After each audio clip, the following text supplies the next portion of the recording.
Assalamualaikum warahmatullahi wabarakatuh. Selamat pagi, siang, ataupun sore buat adik-adik semua. Hari ini kita mau membahas materi biologi dengan judul bioteknologi.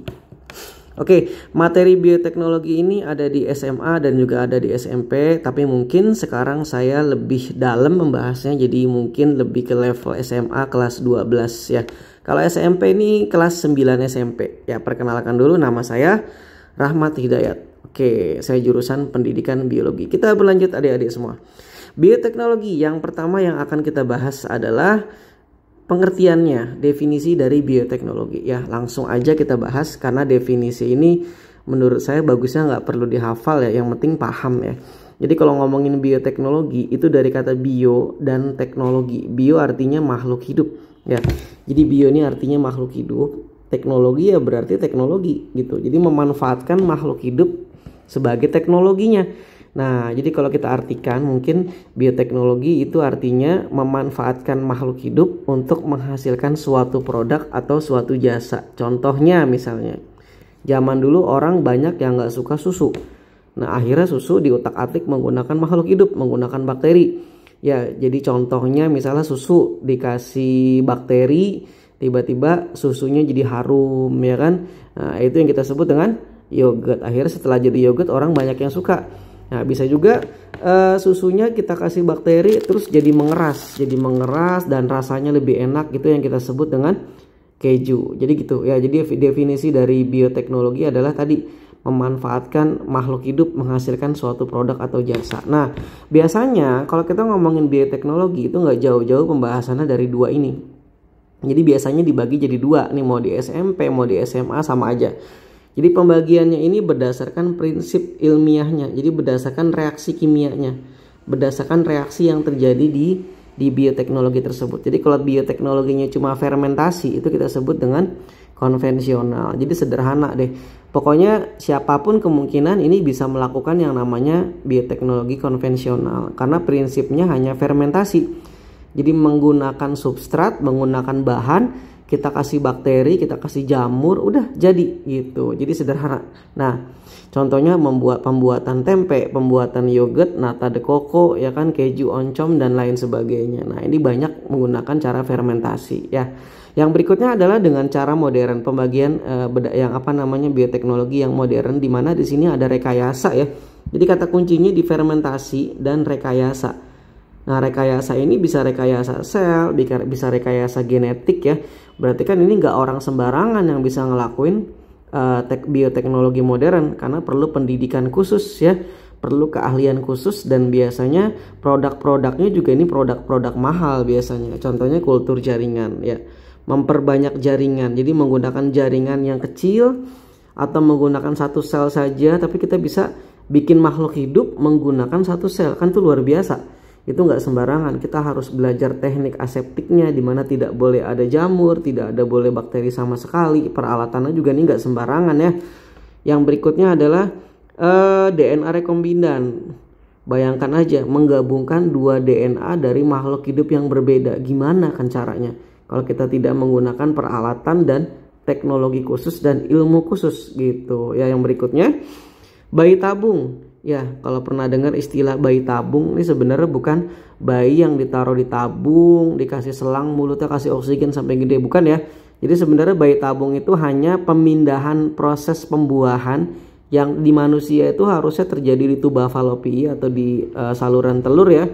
Itu dipindahin ke tabung, itu di dalam vitro, itu cawan petri atau di dalam tabung. Jadi sebenarnya bayi tabung itu cuma memindahkan proses pembuahan ke tabung. Nanti kalau udah jadi embrio itu tetap ditaruh di rahim juga gitu. Sebenarnya gitu. Itu istilahnya hanya pemindahan pembuahan. Nah, yang berikutnya adalah cloning. Cloning dari kata clone, berarti kita pengen membuat kembaran makhluk hidup. Gimana caranya kita mengklon makhluk hidup gitu. Nah, menggandakan makhluk hidup kan itu nggak sembarangan teknologi. Oke, kita akan bahas satu-satu ya. Semoga videonya nggak lama-lama ya. Target saya ini 15 menit ya adik-adik ya.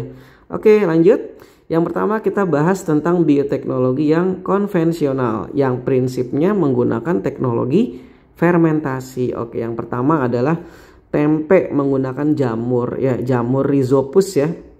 Jadi kalau teman-teman makan tempe itu kan ada putih-putihnya ya. ada putih-putih. Nah, orang kan mungkin banyak yang nggak suka kalau makan kedelai aja. Akhirnya dikasih jamur, jadilah tempe. Jadi yang putih-putihnya itu jamur teman-teman. Itu hifa dari Rhizopus. Saya kasih tulisan SP karena bisa jadi nih spesiesnya macam-macam ya. SP ini berarti saya nggak tahu spesiesnya apa aja. Intinya dia dari kelompok marga Rhizopus. Jadi marganya Rhizopus ya. Yang kedua, yogurt. Yogurt itu menggunakan bahan atau substrat berupa susu ya. Susu yang kita kasih bakteri. Jadi sebenarnya yogurt ini susu basi. Menggunakan bakteri Lactobacillus. Ya, Lactobacillus juga macam-macam nih. Ada Lactobacillus bulgaricus, ada Lactobacillus casei. Makanya saya kasih SP. SP ini tanda kalau saya nggak tahu ini spesiesnya apa, jenisnya apa. SP itu singkatan dari spesies ya teman-teman. Jadi yogurt ini sebenarnya susu basi gitu ya. Oke. Yang berikutnya adalah nata de coco. Nata de coco ini dari air kelapa ya, bukan dari kelapa, kan ada bagian cairnya. Itu endosperm cair. Ada yang juga padat yang putih yang sering diparut sama ibu kita ya. Diparut terus nanti diperes dia menghasilkan santan. Nah, jadi yang dipakai itu air kelapanya. Yang dipakai buat nata de coco tuh air kelapa yang sudah kita kasih bakteri. Nah, bakterinya namanya Acetobacter psilinum ya.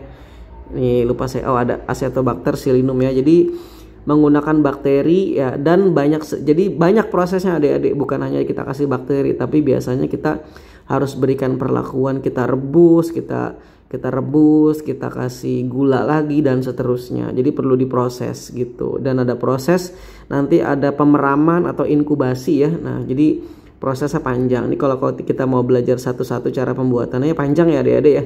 Yang penting intinya nata de coco itu dibuat dari air kelapa yang merupakan endosperm cair, cadangan makanan yang kita kasih bakteri. Nanti setelah beberapa hari, mungkin sekitar semingguan, dia akan mengeras menjadi seperti sendal yang akan dipotong-potong. Nah, itu nata de coco. Keju juga dibuat dari susu ya, sama ya, susu yang sudah dikentalkan ya kan, terus dikasih dengan menggunakan bakteri. Ya, yang dipakai juga biasanya kelompok Lactobacillus ya, sama ya.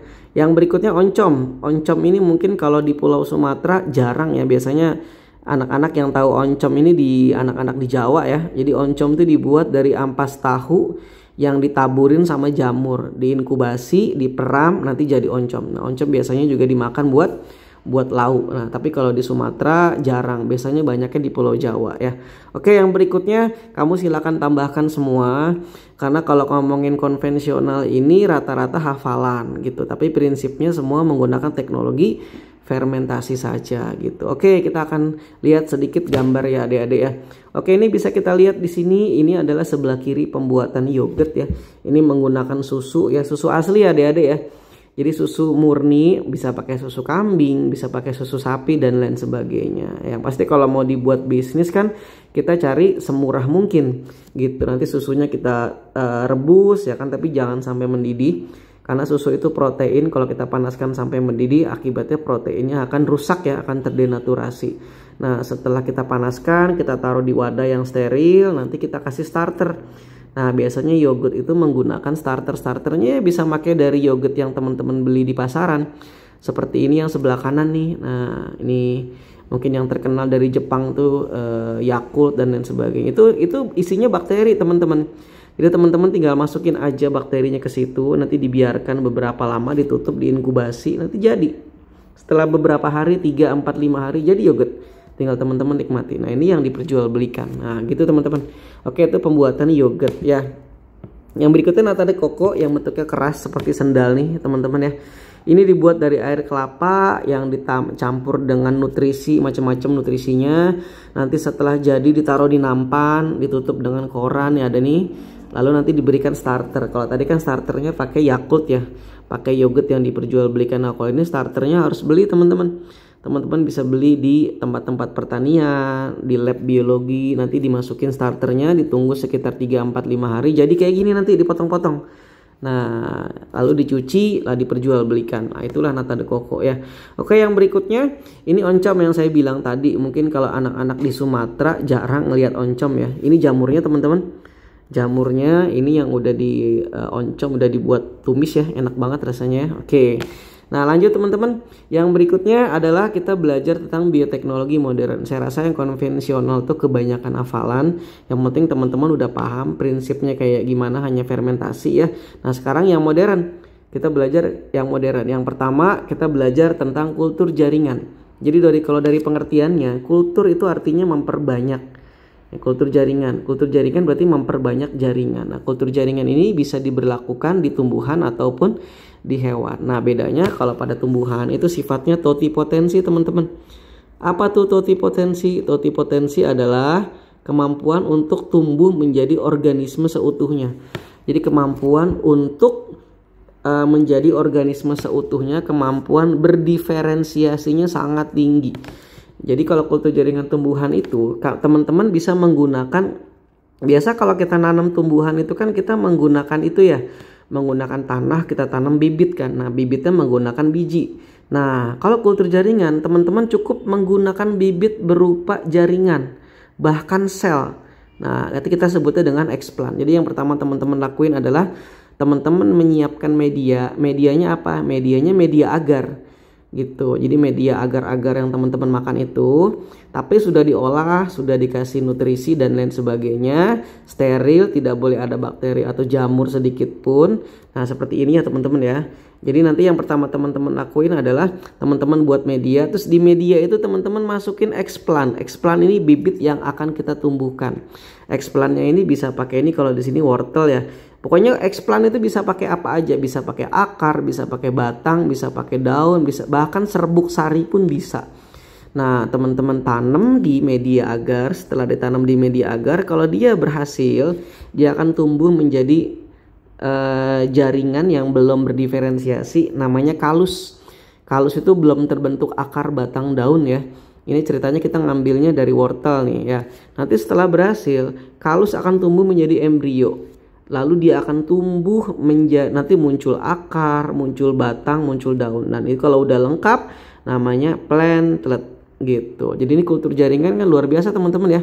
Yang harusnya teman-teman ini menunggu dia berbunga, dia berbuah, dia berbiji, ditanam bijinya kan ribet banget tuh. Nah, dengan teknik kultur jaringan, bayangin dari water yang segede gini aja, mungkin teman-teman bisa dapat 100 potong. 100 potong kecil-kecil, dan kalau teman-teman tanam di agar media agar itu bisa jadi 100 tanaman wortel gitu. Itu bisa terbentuk kurang dari sebulan. Jadi bener-bener efisien banget. Makanya ilmu untuk kultur jaringan ini mahal banget gitu. Jadi memperbanyak makhluk hidup, organisme hanya menggunakan jaringan.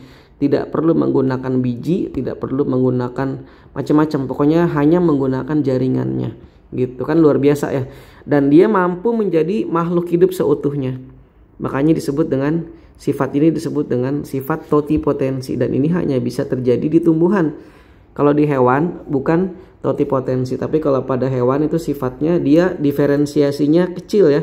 Kemampuan untuk berdiferensiasinya rendah, makanya sebutannya pluripoten. Pluripotensi. Jadi kemampuan berdiferensiasinya rendah. Tidak sampai jadi organisme seutuhnya, itu kalau pada hewan. Oke, kita lanjut. Ini kultur jaringan tumbuhan. Berikutnya kultur kita lihat dulu ya nih ya. Yang saya tadi kasih lihat ini asli teman-teman, gambar dari kalus. Yang tadi daun misalnya kita tanam kayak gini hasilnya. Ini kan belum terbentuk apapun. Nah, jadi kalau kita urutkan tahapan kultur jaringan itu, pertama menanam explant ya, yang kita tanam apapun itu boleh. Kalau berhasil dia akan tumbuh menjadi kalus. Kalus itu jaringan yang belum berdiferensiasi. Kalau berhasil, kalus ini akan menjadi jaringan tumbuhan seutuhnya, organisme seutuhnya. Kita sebut dengan plantlet. Nah, kalau sudah jadi tumbuhan seutuhnya, kita tinggal pindahin teman-teman ke tanah. Tapi pindahinnya di lab dulu, jangan kita pindahin keluar. Kita sebut dengan aklimasi.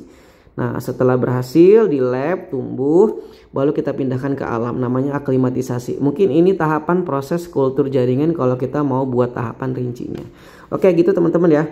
Lanjut sekarang yang berikutnya yang modern adalah kultur jaringan hewan. Nah, seperti yang saya bilang tadi, kalau pada hewan itu sifatnya pluripoten, kemampuan berdiferensiasinya sangat rendah.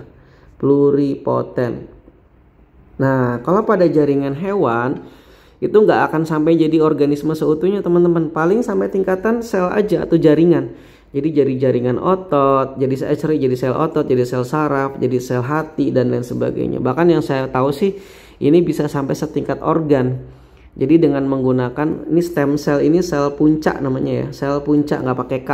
Ini sel yang belum berdiferensiasi pada hewan. Contohnya di sumsum tulang kita, itu bisa kita ubah jadi apapun. Dengan menggunakan nutrisi, dengan menggunakan media tertentu, itu bisa kita ubah jadi apapun. Tapi medianya bukan agar-agar, beda dengan tumbuhan. Kalau hewan ya berarti menggunakan darah, dikasih nutrisi dan lain sebagainya. Nah ini bisa sampai menjadi organ, setahu saya gitu. Ya tingkatan tertinggi sampai menjadi organ. Jadi kita bisa bikin organ ginjal, jantung dan lain sebagainya menggunakan stem cell. Tapi tentunya biayanya malah lebih mahal dibandingkan kita cangkok ginjal ya. Gitu ya. Oke, lanjut. Ini kultur jaringan hewan. Yang berikutnya adalah teknologi DNA rekombinan atau penggabungan DNA atau gen dari dua makhluk hidup. Nah, ini mungkin yang teman-teman pernah baca dulu waktu SMP ya. Ketika orang kena kasus diabetes mellitus, penyakit gula, kan ada penyakit gula di mana penyakit gula ini, diabetes mellitus ini ada salah satu tipe yang dimana tipenya ini apa sih namanya, pankreasnya itu rusak. Kenapa kok pankreasnya rusak? Karena dirusak oleh tubuhnya sendiri. Jadi diabetes mellitus tipe autoimun. Ya, dimana sistem imunnya itu tidak mengenal tubuhnya sendiri. Ya, jadi ada tipe diabetes yang seperti itu. Akibatnya pankreasnya dirusak dan pankreas tidak bisa menghasilkan insulin. Akhirnya orang menyuntikkan insulin dari luar karena si orang tadi tidak punya insulin. Akibatnya gulanya menumpuk di darah, makanya dia butuh suntikan insulin setiap hari, dan itu biasanya menggunakan insulin dari pankreas babi atau pankreas sapi. Nah itu zaman dulu. Tapi dengan teknologi DNA rekombinan ini kita bisa bikin insulin tanpa perlu menggunakan babi atau menggunakan pankreas sapi. Kita hanya perlu mengambil insulin yang sudah kita rekayasa menggunakan bakteri. Biasanya yang dipakai itu bakteri E. coli. Nah ini contoh teman-teman. Ini bakteri yang dipakai. Jadi bakteri E. coli ini yang bawah nih ya. Ini bakteri E. coli ini dia berbentuk batang. Dia punya kromosom yang panjang, punya DNA yang panjang, dan dia juga punya DNA yang bulat. DNA yang bulat ini kita sebut dengan plasmid atau DNA ekstra kromosomal. Nah ternyata plasmid ini manfaatnya banyak banget. Plasmid ini bisa kita isolasi, kita keluarkan, lalu kita potong, kita gunting, kita sambung dengan gen yang diinginkan. Jadi bahasanya begitu. Jadi kita pengen bikin bakteri E. coli ini bisa memproduksi insulin. Itu inti dari teknologi DNA rekombinan. Nah, jadi tadi plasmid si bakterinya kita keluarin nih. Kita keluarin, kita potong. Nah, motongnya pakai enzim. Apa nama enzimnya? Nama enzimnya enzim restriksi endonuklease. Ya, saya tulis aja ya. Nama enzimnya enzim restriksi endonuklease. Saya singkat ya, biar teman-teman sambil nulis juga, sambil mengingat. Restriksi endonuklease. Jadi menggunakan enzim ini akhirnya bisa kepotong nih, DNA-nya kepotong. Nah, lalu kita masukin DNA yang kita inginkan. Kan tadi katanya kita pengen bikin DNA yang bisa menghasilkan insulin. Ambil DNA penghasil insulin dari manusia. Setelah diambil, kita potong menggunakan enzim restriksi juga, kita potong, lalu ini kita sambung ke sini. Nah, disambungnya menggunakan enzim, namanya enzim ligase. Jadi pemotongnya itu restriksi endonuklease, penggabung dua DNA adalah enzim ligase. Nah, setelah mereka nyambung, nanti plasmidnya dimasukin lagi ke dalam. Kalau udah dimasukin ke dalam, akhirnya bakteri ini punya DNA penghasil insulin. Akhirnya bakteri ini bisa menghasilkan insulin setiap dia bermetabolisme dan bisa kita panen dan akhirnya diperjualbelikan oleh manusia. Nah, mungkin gitu ya sederhananya. Jadi teknologi DNA rekombinan ini bisa dilakukan di berbagai macam makhluk hidup ya. Ini udah 19 menit adik-adik. Jadi mungkin ini yang pada tumbuhan saya tidak menjelaskan mendalam ya, saya jelaskan sekilas saja ya adik-adik ya. Jadi ini kalau pada hewan biasanya menggunakan bakteri E. coli, kalau pada tumbuhan biasanya menggunakan jasa dari bakteri namanya Agrobacterium tumefaciens. Nah ini juga sama, pakai plasmid juga, disingkat plasmid itu disebut dengan plasmid TI ya, plasmid TI. dari kata tumifasien. Jadi menggunakan bakteri ini kita bisa memasukkan gen yang kita inginkan ke satu tumbuhan gitu teman-teman. Jadi kalau teman-teman pengen merekayasa tumbuhan, saya pengen tumbuhan ini menghasilkan enzim ini, saya pengen tumbuhan ini kebal sama hama ini.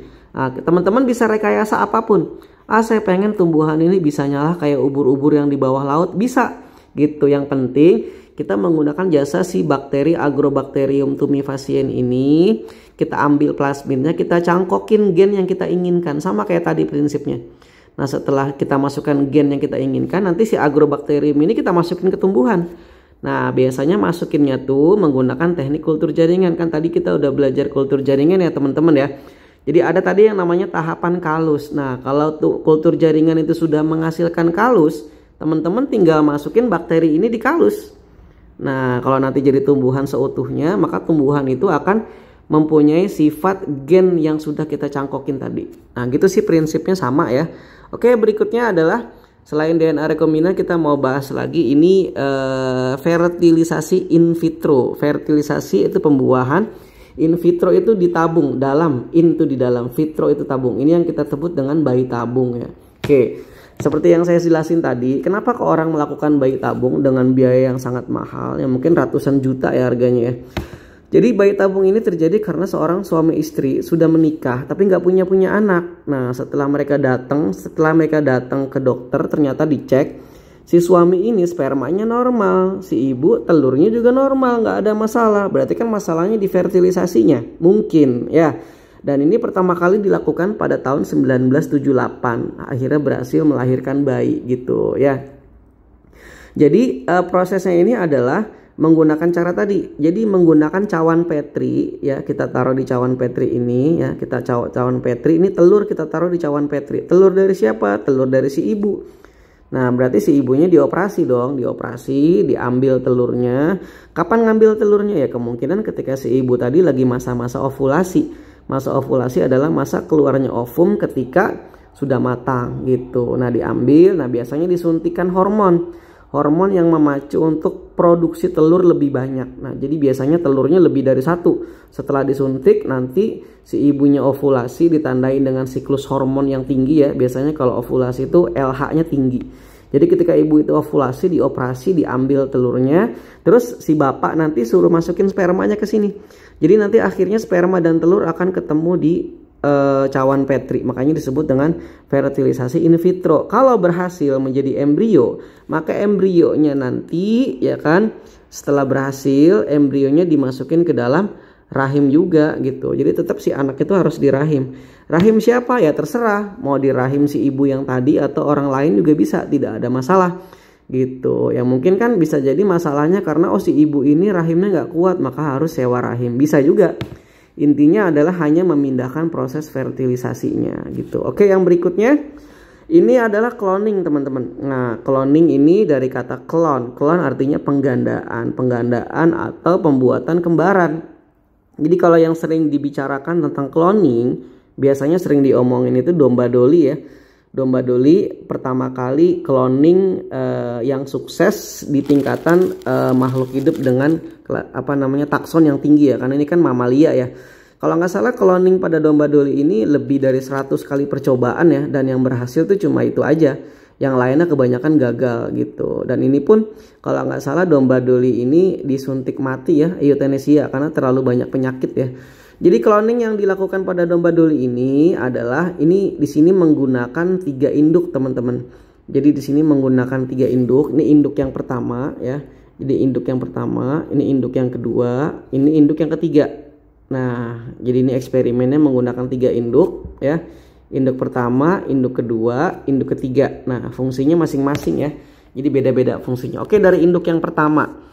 Induk yang pertama ini, fungsi ini yang mau kita cloning. Jadi domba pertama, induk yang pertama ini domba yang mau kita cloning. Ini yang mau kita gandain, ini yang mau kita buat punya kembaran. Ini domba pertama. Gitu ya. Jadi domba yang pertama ini kita ambil selnya. Ini kalau nggak salah diuji coba pakai bermacam-macam sel dari tubuhnya. Kalau nggak salah yang berhasil itu dari menggunakan sel ambing. Sel ambing itu sel kelenjar susu ya. Jadi menggunakan sel kelenjar susu itu yang berhasil, yang lainnya kebanyakan gagal ya. Diambil, selnya, yang diambil nukleusnya aja gitu. Jadi diambil sel somatis, sel tubuhnya yang kromosomnya diploid 2N ya, diambil nukleusnya. Ini yang pertama. Dan domba yang kedua, ini kita ambil telurnya. Jadi domba yang kedua ini, berarti logikanya berarti domba kedua ini harus cewek. Domba kedua ini berarti harus cewek, wajib cewek. Ini simbol cewek kayak gini ya. Domba kedua ini wajib cewek. Kalau domba pertama nih boleh cowok, boleh cewek. Tergantung yang kita mau mengkloning domba cowok atau domba cewek. Tapi yang domba kedua ini wajib cewek karena kita menggunakan sel telurnya. Egg cell, sel telurnya kita ambil. Setelah kita ambil, nah ini kan ada nukleus nih. Nukleusnya kita buang. Gitu. The nucleus of the egg di-remove, dibuang. Bisa dengan cara disedot pakai pipet, bisa juga dengan cara diradiasi ya. Pokoknya intinya nukleusnya hilang.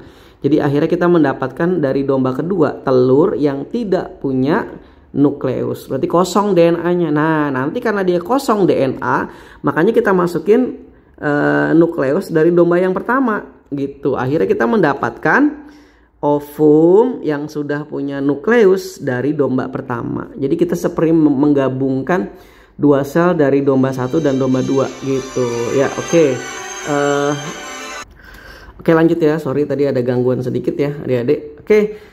Jadi tadi kita akhirnya sudah mendapatkan satu sel, dimana satu sel ini berasal dari ovum dari domba kedua dan nukleus dari domba pertama. Nah, otomatis ini kalau kita ngomongin gen, ini gennya berarti gen dari domba 1 nih. Ini gen atau DNA dari domba pertama gitu, dari domba 1. Jadi berarti domba 1 inilah yang akan kita cloning gitu, karena gennya gen domba 1. Nah, lanjut berikutnya. Setelah berhasil, kalau seandainya berhasil, maka dia akan berkembang menjadi embrio. Dia akan berkembang menjadi embrio, terus embrionya kita tanam di rahim domba. Nah, yang pasti domba ketiga juga wajib cewek dong. Nah, domba ketiga ini sebenarnya ini nggak harus pakai domba lain, pakai domba kedua pun bisa gitu. Cuma ini kita kan namanya eksperimen ya. Kita buat sevalid mungkin, sedetail mungkin biar jelas ini gen siapa. Nah, ini menggunakan domba ketiga. Nah, setelah menggunakan domba ketiga ditanam di rahim domba ketiga, ternyata anaknya keluar itu mirip dengan domba 1. Karena domba 1 lah yang ada gennya di sini gitu. Jadi ini cloning, teman-teman. Jadi disebut dengan cloning. Apakah pada manusia ini bisa dilakukan? Secara prinsip itu bisa, tapi jelas itu melawan etika dan lain sebagainya. Kalau pada manusia ini dilakuin, terjadi anaknya siapa? Kan repot tuh. Nah, mungkin itu sih teman-teman. Jadi penjelasan tentang cloning ya. Dari saya mungkin itu aja tentang penjelasan tentang bioteknologi semuanya ya. Semoga bermanfaat buat adik-adik semua ya. Assalamualaikum warahmatullahi wabarakatuh.